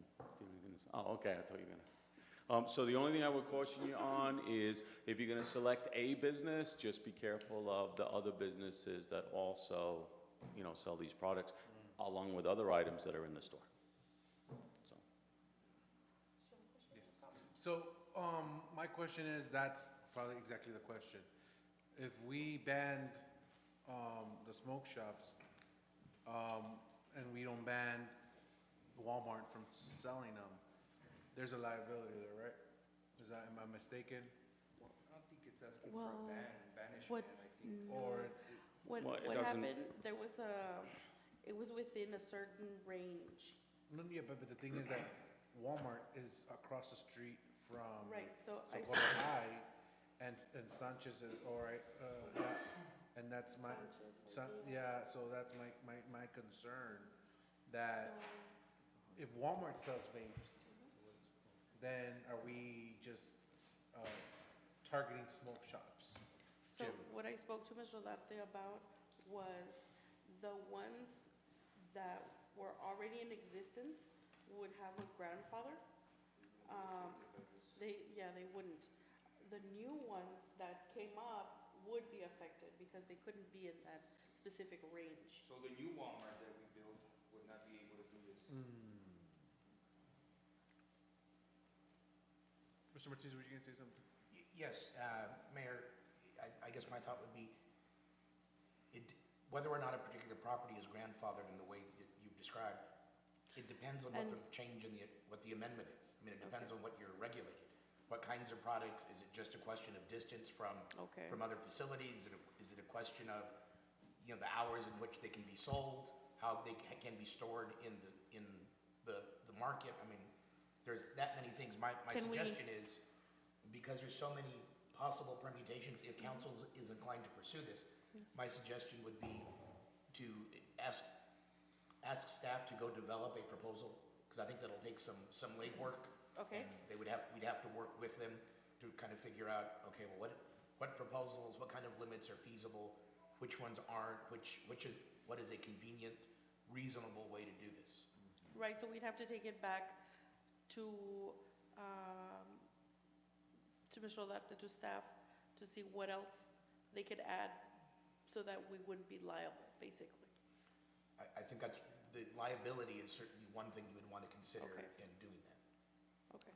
Mayor, there's another option too, is as opposed to taking action right away on a council, have that individual reach out to us, because if it's a specific location, we can absolutely set up a enforcement action on that. And the other thing we're allowed to do, because it's public space, is we're actually allowed to go in and take a look at where they have it located and what their advertising looks like. So if you have something specific, just give it to us, we'll go take a look.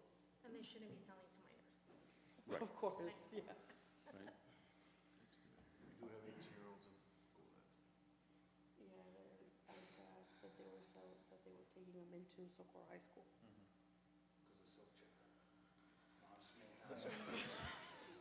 Well, I'm not going to ask right now for a public forum what the location is, but if that individual wanted to reach out to my office, that's fine. I've got undercovers that can go take a look. Okay, so what can we do with this then? We can, So I feel that you're posted correctly. If you are inclined to staff look into this, yes, you approve the item so we can go back and work with legal okay. and bring you something back. And we weigh the liability and all of that. Okay. So we make a motion to Develop a approve proposal. as is? Like Mr. Martinez said. Well, the proposed agenda. I think that would be appropriate, yes, sir. Okay, motion to approve? Second. Ruben Reyes. Yes. Cesar Nevares. Yes. Alejandro Garcia. Aye. Rudy Cruz. Aye. And Ivan Colom Villalobos. Yes.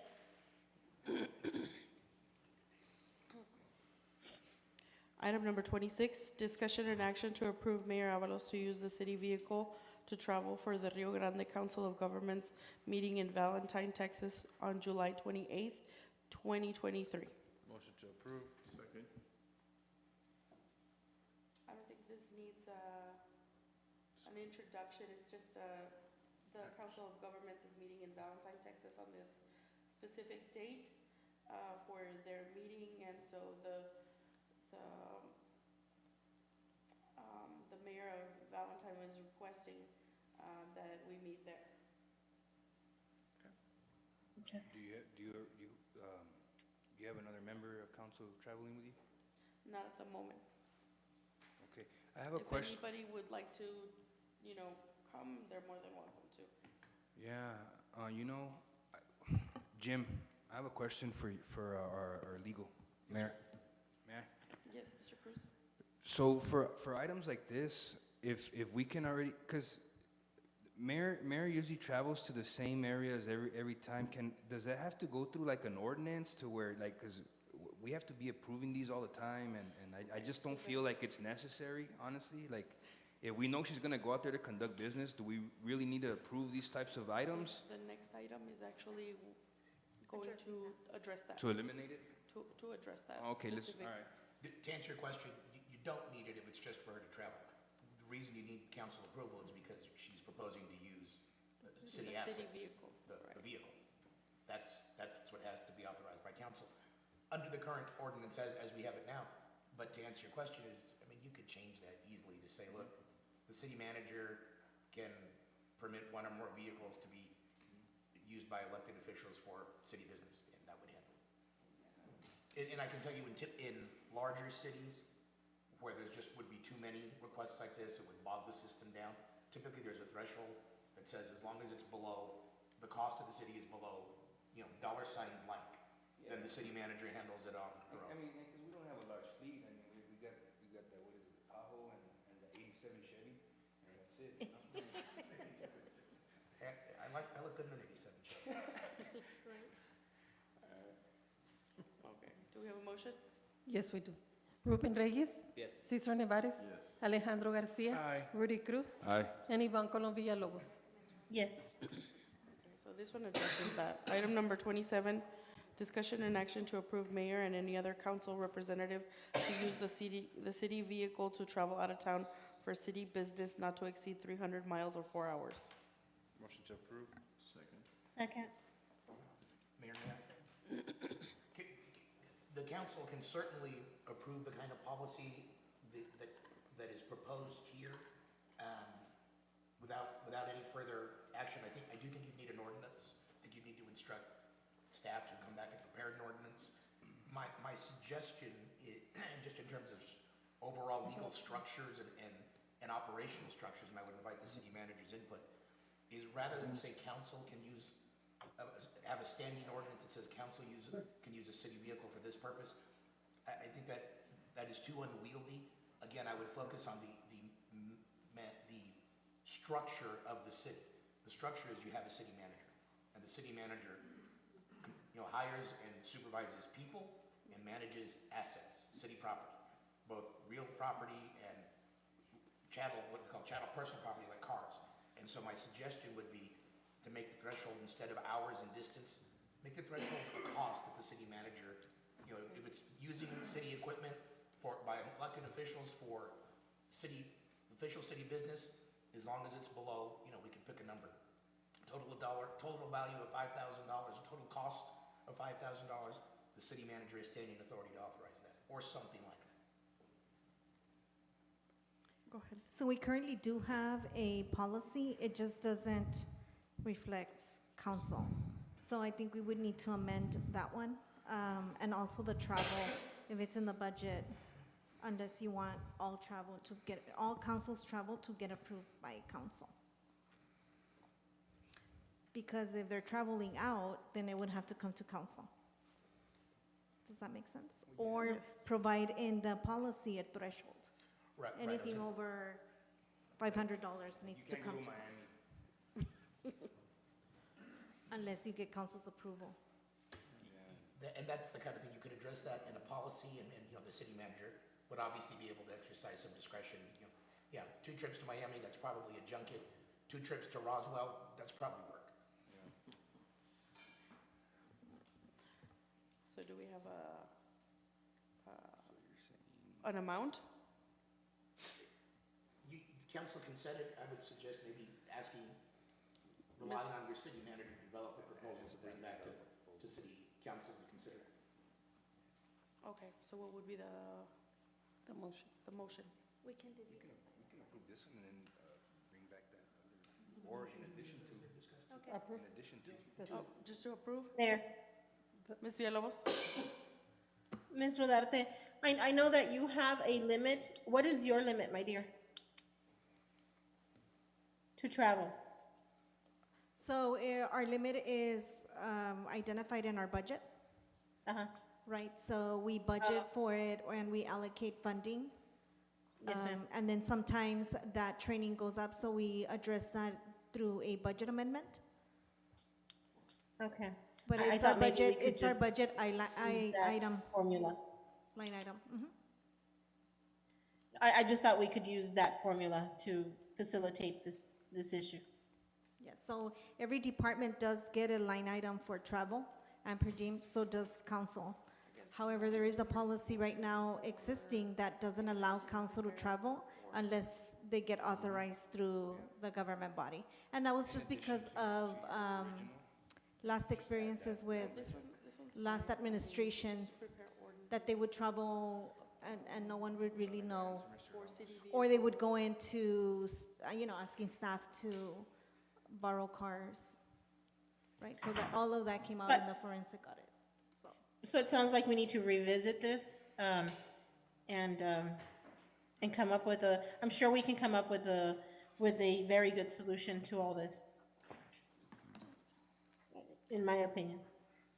So can we say, have a motion to prepare ordinance, for? Amend policy. I'm sorry? Amend the policy? Amend the motion to amend the current motion, right? Right, and to For amend the travel policy, the current policy. The current travel Travel policy policy. for council. I amend my motion to, To amend the travel policy. to amend the travel policy for city council members.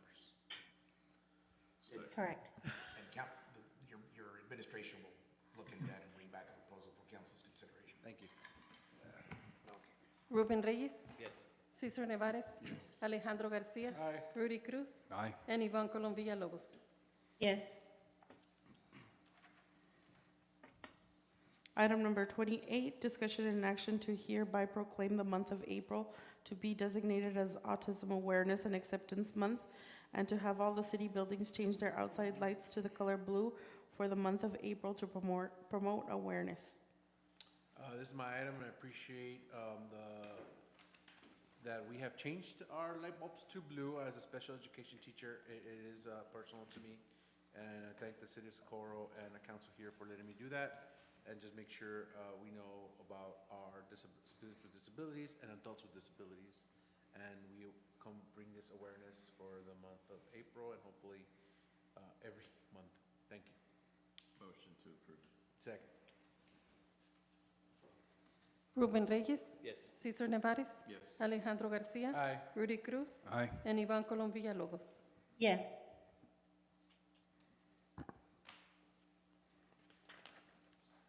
Mayor, we do have two items for executive session, very brief. We'll be very short. Okay, do we have a motion to go into executive? Motion to go to executive? Second. Ruben Reyes. Yes. Cesar Nevares. Yes. Alejandro Garcia. Aye. Rudy Cruz. Aye. And Ivan Colom Villalobos. Yes. Can we get a 5-minute, I need to put some headphones on. Go ahead. 5-minute break? 5-minute break. Don't we have to vote on it? No? No, because we're going into executive. Okay, give me a minute.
Unmuted.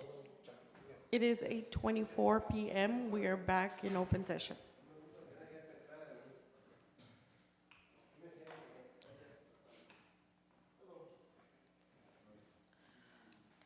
Motion to delete items, Motion to delete items 31, 32, and 33. 31, items 31, 32, and 33. Second. Ruben Reyes. Yes. Cesar Nevares. Yes. Alejandro Garcia. Aye. Rudy Cruz. Aye. And Ivan Colom Villalobos. Yes. Item number 34, discussion and action regarding personnel matters involving members of the city council and results of investigations into them. Motion to delete. Second. Second. Who's second? Second. Ruben Reyes. Yes. Cesar Nevares. Yes. Alejandro Garcia. Aye. Rudy Cruz. Aye. And Ivan Colom Villalobos. Yes. Item number 35, discussion and action regarding the potential acquisition of real property.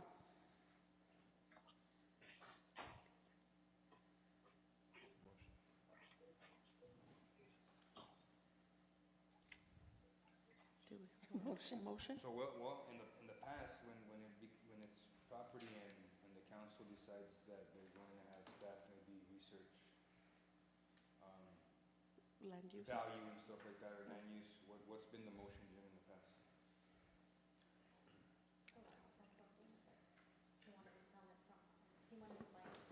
God, that, yeah, I was gonna say, it's been, that was a different context. That was when We went out for conveying property to someone else. I can't remember the last time the city Was it Nevares? acquired property from anyone Was else. it Nevares? The park? Yeah, I think it goes back to, was it Nevada? That little, yeah, for the, That's right, for the extension.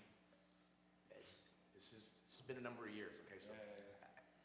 My memory is it was to direct staff to hire surveyors and an appraiser to perform a survey and get an appraisal on property. Do you want to do that though? Right. But we don't have to do that. No, you know. Because We haven't even identified, use for the property, so Yes. at this time, I wouldn't entertain And that'd be the most that important. motion, yeah. Legally, yes, yeah, if council wanted to acquire the property, we've had this discussion in a number of contexts. My advice is, you need to identify the potential public use Yes, first. And we haven't given them that opportunity, it hasn't gone through public hearing and all that, so I think that Okay. at this time, the motion would be to, 1 second, please. Ms. Villalobos? Right, and I think where Mr. Cruz is headed, we have very little information on this property, or if we have any use for it at all. There's no price, there's, et cetera, et cetera. I think we should, this gentleman, advise him if he wants to bring back the item, to have certain, information to give to us and then make an informed decision at that point, because right now it's very vague. Thank you. Does anybody have a motion? Motion to deny the item? Motion to deny. second. Okay. May I say something? Permítame. Can I have permission? Oh, okay. Motion to deny? Yeah, that's what she said. Do we have a second? I second it. Mr. Perez. Okay, yes, ma'am, thank you. Okay, yes, the reason, okay, that we were wondering, because since it is in the city of Socorro, the property, which is just here on 116 South Beaufort, just across that bridge right here, okay? And we were wondering, for example, it could be used, the property, for example, just a suggestion, maybe like for a senior citizen center for the senior citizens of Socorro, maybe city maintenance vehicles. I noticed that throughout this meeting, okay, a lot of us was talked about transportation, maybe even like a transportation yard, okay, for the transportation vehicles, okay, and maybe a city, credit union, or so forth, because it is in a good location as far as the price and so forth. Mr. Ramirez back here, he is willing to, to negotiate, okay, to bargain, and we understand that the property has to be looked at, appraised and everything, and he was willing to, if the city is interested, because it would be, of course, for your city's benefits, maybe even a recreation for the young kids, also a center of some kind. But we understand you all would have to appraise it and so forth. We understand. That's why that's why he was wondering if maybe the city of Socorro has some interest. Of course, like you all say, that would benefit the city of Socorro. Mr. Perez, your time is up. Okay. Ruben Reyes? Yes. Cesar Nevares? Yes. Alejandro Garcia? Aye. Rudy Cruz? Aye. And Ivan Colom Villalobos. Yes, Mr. Perez, you might want to bring it back with a better proposal. And yes, I agree. Thank you. Do we have a motion to adjourn? Motion to adjourn. Second. Ruben Reyes? Yes. Cesar Nevares? Yes. Alejandro Garcia? Aye. Rudy Cruz? Aye. And Ivan Colom Villalobos. Yes. Meeting adjourns at 8:30 PM. Thank you. Good night. Happy Easter.